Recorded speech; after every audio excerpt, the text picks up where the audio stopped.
नमस्कार, स्वागत है आप सभी का एबी स्टार न्यूज में और मैं हूं आपके साथ जुबैर चौधरी।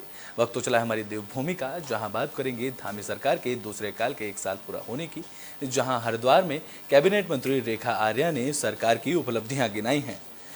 कैबिनेट मंत्री रेखा आर्या ने धामी सरकार के दूसरे कार्यकाल के 1 साल पूरा होने पर उपलब्धियां गिनाई। इस दौरान बीजेपी नेता 1 साल की उपलब्धियां गिना रहे हैं। तो वहीं हरिद्वार में पहुंची महिला सशक्तिकरण और बाल विकास मंत्री रेखा आर्या ने बीजेपी सरकार के 1 साल के काम गाए। उन्होंने बताया कि 1 साल में सरकार तमाम चुनावी वादों को पूरा करने में कामयाब रही है और महत्वपूर्ण फैसले लेने में भी पीछे नहीं हटी है।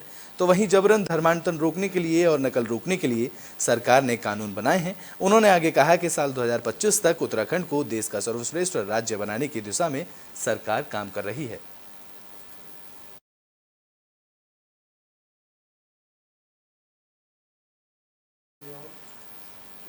तो एक तरफ बीजेपी सरकार धामी सरकार के दूसरे कार्यकाल के 1 साल पूरा होने का जश्न मना रही है, तो वहीं उत्तराखंड के पूर्व मुख्यमंत्री हरीश रावत ने 1 साल पूरा होने पर बीजेपी पर तंज कसा है। बता दें कि उन्होंने कहा है कि सरकार के पास 1 साल में कोई भी उपलब्धि बताने के लिए नहीं है। साथ ही हरीश रावत ने यह भी कहा कि उत्तराखंड सरकार में कई गड्ढा मंत्री हैं। कुछ बताने को है ही नहीं सरकार के पास, बताने को केवल गड्ढे हैं और कोई इलाका ऐसा नहीं है जहां सड़कों में गड्ढे नहीं हैं। कई कई जगह तो फुट फुट भर के गड्ढे हैं। जो है क्या ऐसी स्थिति के अंदर जब गड्ढे ही गड्ढे हों तो सरकार में कई गड्ढे हैं और इनके कई मंत्री जो है गड्ढा मंत्री हैं अपने अपने विभागों के अंदर। तो बताने के लिए क्या है इनके पास? कुछ नहीं है।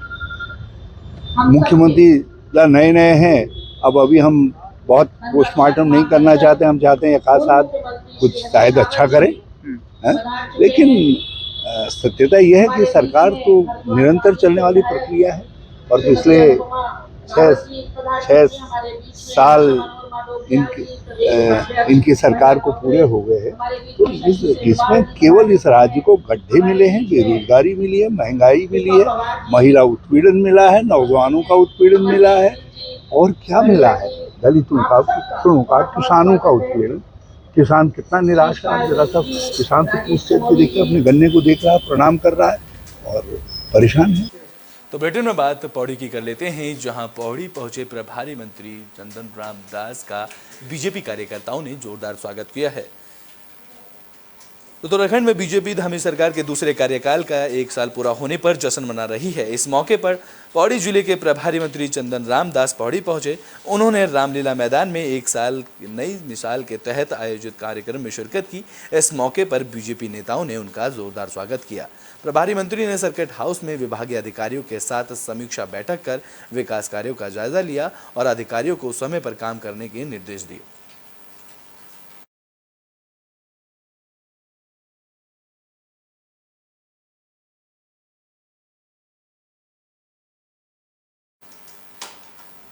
तो बुलेटिन में बात उत्तरकाशी की कर लेते हैं, जहां गंगोत्री धाम समिति ने गंगोत्री धाम कपाट खोलने की घोषणा की है। बता दें कि 22 अप्रैल को गंगोत्री धाम के कपाट खोल दिए जाएंगे। गंगोत्री धाम के कपाट 22 अप्रैल को खुलेंगे, जहां गंगोत्री मंदिर समिति ने पंचांग गणना के बाद कपाट खुलने की तारीख की घोषणा की है। बता दें कि धाम के कपाट अक्षय तृतीया पर 22 अप्रैल को दिन में 12:35 पर खुलेंगे, जहां मां गंगा के शीतकालीन प्रवास मुखी पीठ में मंदिर समिति ने मां गंगा की विविधता पूजा अर्चना की, जिसके बाद तीर्थ पुरोहित सुरेश सेमवाल ने कपाट खुलने की तारीख का ऐलान किया। इस मौके पर मां गंगा के उत्सव डोली के धाम प्रस्ताव के कार्यक्रम का आयोजन किया गया, जहां 21 अप्रैल को मां गंगा के उत्सव डोली सेना के बैंड में साथ मुठी मठ में प्रस्तावन करने की और भैरव घाटी पहुंचेंगी। इस दौरान 22 अप्रैल को भैरव घाटी से मां गंगा की डोली सुबह 9:30 बजे तक गंगोत्री धाम पहुंच जाएगी और फिर 22 अप्रैल को दिन में 12:35 पर गंगोत्री धाम के कपाट श्रद्धालुओं के लिए खोल दिए जाएंगे।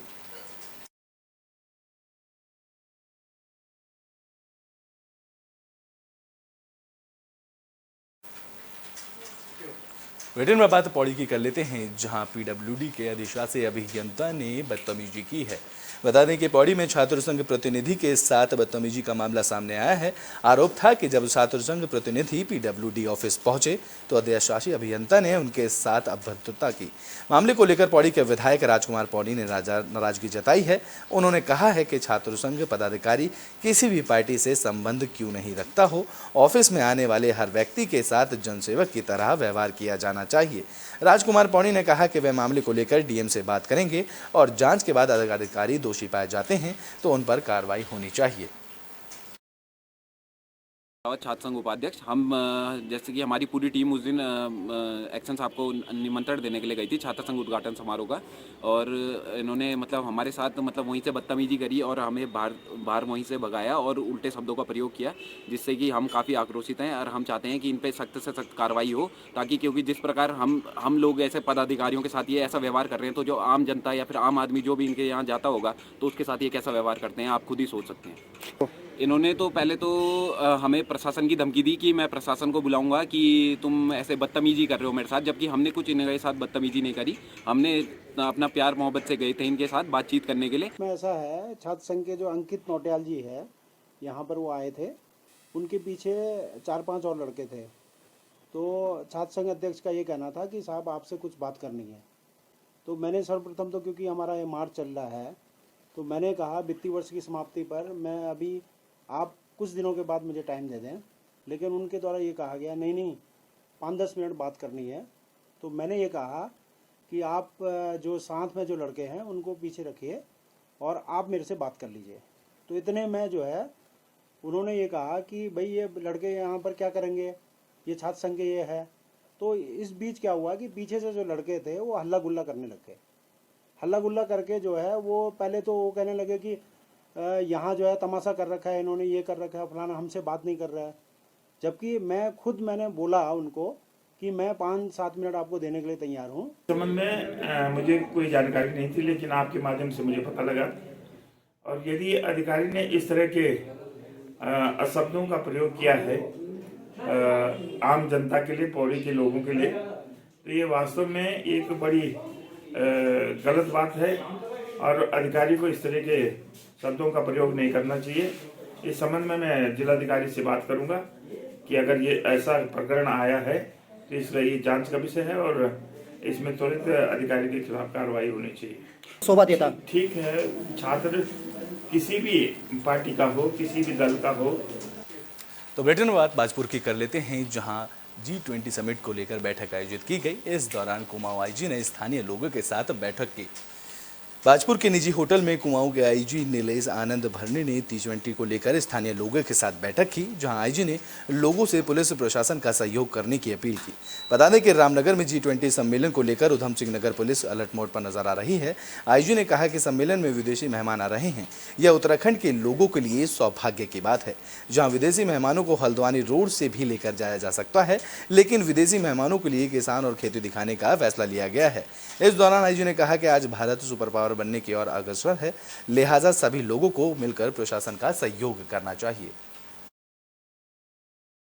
इसमें जो है आज एक काफी महत्वपूर्ण बैठक है। इसमें हम चाहते हैं कि G20 जो विश्व में एक बहुत बड़ा ग्रुप है, जिसमें भारत जिसको होस्ट कर रहा है और जिसको कुमाऊं में एक बहुत बड़ी जो है साइंटिफिक एडवाइजर कमेटी की जो बहुत उच्च स्तरीय बैठक यहाँ होनी है, तो उसमें जो है ये जो तमाम हमारे जनप्रतिनिधि है, लोकगण है, इनको भी हम सेंसिटाइज कर रहे हैं ताकि इनका भी सहयोग हो।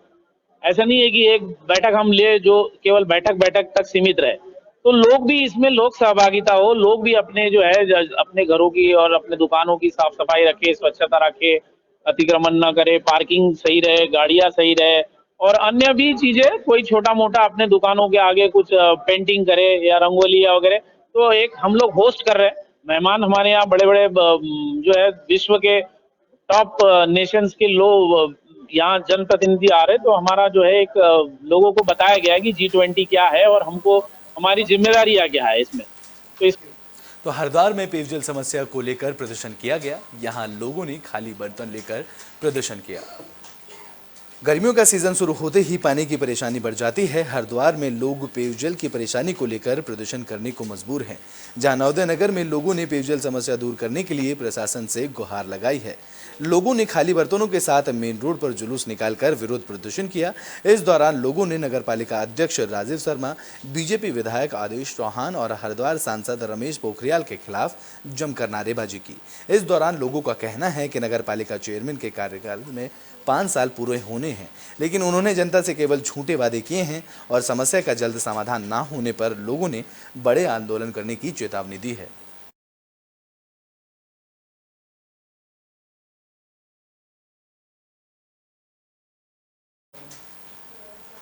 बुलेटिन में बात नरेंद्र नगर की कर लेते हैं, जहां एनएसएस का 7 दिवसीय शिविर का आयोजन किया गया। नरेंद्र नगर विधानसभा स्थित राजकीय महाविद्यालय पोखरी में एनएसएस के 7 दिवसीय शिविर का आयोजन किया गया, जहां यह आयोजन G20 के मद्देनजर किया गया। इस दौरान बच्चों को G20 की अहमियत बताई गई, जहां कॉलेज के प्रिंसिपल डॉक्टर शशिपाल वर्मा के निर्देश पर शिविर का आयोजन किया गया।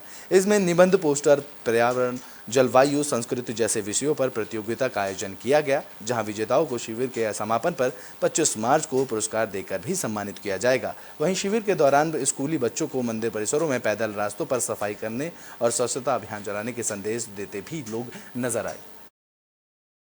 के शादी से केवल हम यहाँ आए थे, जहाँ हमने कैब में बहुत सारी अनेकों चीज़ें सीखी। हमें मतलब टाइम मैनेजमेंट करना, हमें कम समय में कैसे काम करना चाहिए। हम यहाँ सभी स्वयंसेवक अच्छे से मिलजुल कर रहते हैं। हमने यहाँ स्वच्छता अभियान भी चलाया। हमने कई सारी प्रतियोगिताएं भी करी, जिसमें सभी सहपाठियों ने मिलकर बढ़ चढ़ के भाग लिया। इसी के अंतर्गत हमें शैक्षिक भ्रमण में ले जाया गया, जहाँ हमने बहुत सारी चीज़ें सीखी।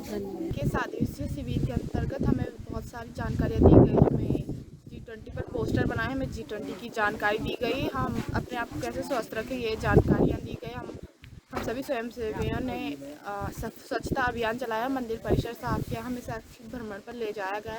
हमें बैंक की इम्पॉर्टेंट चीज़ों के बारे में बताया गया और किस तरह से हमें टाइम मैनेज करना है, किस तरह से अपने काम को एक कम टाइम में ज़्यादा से ज़्यादा काम तरीके से करना है, ये सब सिखाया गया। और भी ऐसी कई सारी बातें हमें बताई गई जो हम नहीं जानते थे।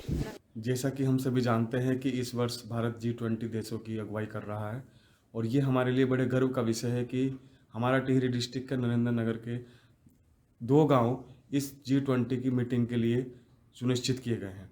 और इसी बात को ध्यान रखते हुए G20 पर फोकस करते हुए राष्ट्रीय सेवा योजना राजकीय महाविद्यालय पोखरी किवली का 7 दिवसीय विशेष शिविर आयोजित किया जा रहा है और जिसके अंतर्गत बच्चों ने विभिन्न सांस्कृतिक कार्यक्रम किए, चार्ट प्रतियोगिता, निबंध प्रतियोगिता आयोजित की गई, जिसके परिणाम की घोषणा। बुलेटिन में बात हल्द्वानी की कर लेते हैं, जहां दूध उत्पादक सहकारी संघ ने प्रेस कॉन्फ्रेंस कर जानकारी दी। नैनीताल के दूध उत्पादक सहकारी संघ ने हल्द्वानी में प्रेस कॉन्फ्रेंस की। इस दौरान संघ के अध्यक्ष मुकेश बोरा ने बताया कि आंचल दूध पूरी तरह से सुरक्षित है और इसके सेवन से किसी को कोई नुकसान नहीं होगा। इस दौरान उन्होंने आगे बताया कि दूध के सैंपल की दोबारा जांच कराई गई है। आंचल गोल्ड का दूध सभी मानकों पर खरा उतरा है और इसे लैब ने भी क्लीन चिट दे दी है। बता दें कि जनवरी 2023 में आंचल डेयरी प्लांट में 9 नमूने क्वालिटी जांच के लिए रुद्रपुर लैबोरेटरी भेजे गए थे, जिनमें आंचल गोल्ड ब्रांड के एक नमूने में 0.08 ppm मैप लाइन के लिए पुष्टि हुई थी, जहां फूड सेफ्टी स्टैंडर्ड एडवर्टीज के रेगुलेशन 2011 के तहत 2.50 ppm तक लिमिट पैरामीटर है, लेकिन रिपोर्ट में 2.58 ppm रिपोर्ट पाई गई है, तो बाकी 8 नमूने मानक के अनुरूप पाए गए थे। ऐसे में इस मामले ने अब तूल पकड़ लिया है। देखने वाली बात यह होगी कि आंचल दूध के अगले सैंपल की रिपोर्ट क्या आती है और लैब की तरफ से क्लीन चिट मिल पाती है या आंचल दूध को लेकर प्रतिबंध लगा दिया जाएगा। ये सर्वप्रथम तो मैं आप सबको नवरात्र और नव संवत्सर की आप सबके माध्यम से पूरे प्रदेश के दुग्ध उत्पादकों और उपभोक्ताओं को बधाई देता हूं। और जैसा कि आप जानते हैं कि उत्तराखंड का आंचल ब्रांड निरंतर लोकप्रिय हो रहा है और उपभोक्ताओं के बीच में अपनी निरंतर साख बना रहा है। कल ही एक समाचार के माध्यम से एक जो खाद्य विभाग की जनवरी 2023 में 109 सैंपल जो किए थे, उसमें 2 सैंपलों में अंतर आया है।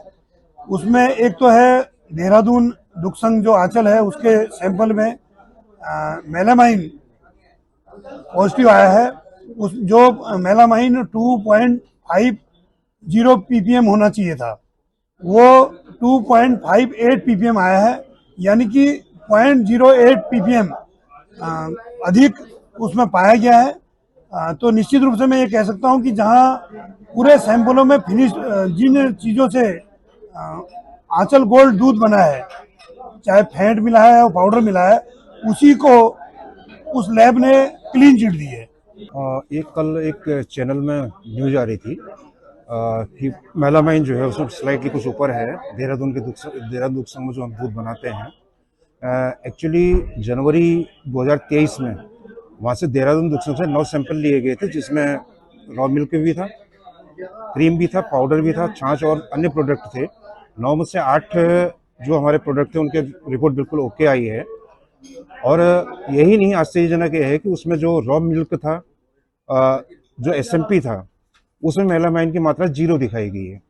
और जब उसी चीज़ से मिला करके फुल क्रीम मिल्क हमारे आंचल गोल्ड हम बना है, उसका जो टेस्टिंग हुई है उसमें जो मेलामाइन की मात्रा है वो 2.58 ppm दिखाई गई है, जबकि मैक्सिमम जो परमिसिबल है 2.50 ppm तक परमिसिबल है। तो एक स्लाइट अंतर है उसमें 0.08 का। और यही एक सोचनी है थोड़ा सा कि जब रॉ मटेरियल में सब पूरा सही था, नील उसमें मेलामाइन की। बुलेटिन के आखिरी में बात पौड़ी की कर लेते हैं, जहां सतपुली में एक बेकाबू कार नदी में जा गिरी। इस हादसे में ड्राइवर की मौत हो गई है। बता दें कि पौड़ी की जिले के सतपुली में हादसे की खबर सामने आई है। यहाँ एक कार बेकाबू होकर नायर नदी में गिर गई। इस हादसे में ड्राइवर की मौत की खबर है, तो वहीं एक युवक घायल बताया जा रहा है। हादसा सतपुली चेमासू सतपुली उल्लेख्य चेमासू मोर्ग मोटर मार्ग पर हुआ। नदी के बढ़ते जलस्तर के कारण वाहन नदी में समा गई। मामले की जानकारी मिलने पर पुलिस और एसडीआरएफ की टीम मौके पर पहुंची, जहां दोनों युवकों को बाहर निकाला गया, लेकिन तब तक ड्राइवर चेतन की मौत हो गई थी। तो वहीं दूसरा युवक अरविंद गंभीर रूप से घायल हो गया, जिसे अस्पताल के लिए चमोल सेठ के हंस अस्पताल में भर्ती कराया गया। ये चमासू वाले रोड पे गाड़ी जा रही थी, और जैसे इन्होंने पहला जो मोड़ है वो मोड़ को जो है क्रॉस कर रहे थे, तो उसी क्रॉस करने के बाद गाड़ी जो है अनियंत्रित हो गई और नीचे जो है सीधा नदी में जा गिरी है, जिसमें 2 लोग सवार थे। और एक आदमी की जो है मौके में मृत्यु हो गई थी, दूसरे को जो है हाई सेंटर के लिए रेफर कर दिया गया है। लेकिन स्थानीय लोगों को भी काफ़ी हम आभार प्रकट करते हैं। साथ साथ जो है हमारे पुलिस ने फोर्स ने काफ़ी उस पर जो है रेस्क्यू किया है। इसमें एसडीआरएफ मौके पे थी, कांटा डाला गया, उसमें से जो है गाड़ी को खींचने की कोशिश करने, लेकिन काफ़ी अंधेरा भी हो चुका था। लेकिन जो खबर मिली है, खबरों के अनुसार मात्र उसमें 2 आदमी सवार थे। जो आदमी जो है जान की सुरक्षा सबकी जो है सबसे पहला प्रथम कर्तव्य पुलिस का है। तो दोनों आदमी में से एक की डेड बॉडी थी और एक जो है घायल अवस्था में, तो घायल को जो है तुरंत हॉस्पिटल भिजवाया गया था। दोनों लोग चमासू गाँव है, उसी गाँव के दोनों लोग जो है, एक की उम्र जो है लगभग 28 वर्ष थी, एक 34 वर्ष थी। हमारी देवभूमि में अभी के लिए बस इतना ही। देश और दुनिया की तमाम खबरों के लिए देखते रहें एबी स्टार न्यूज़।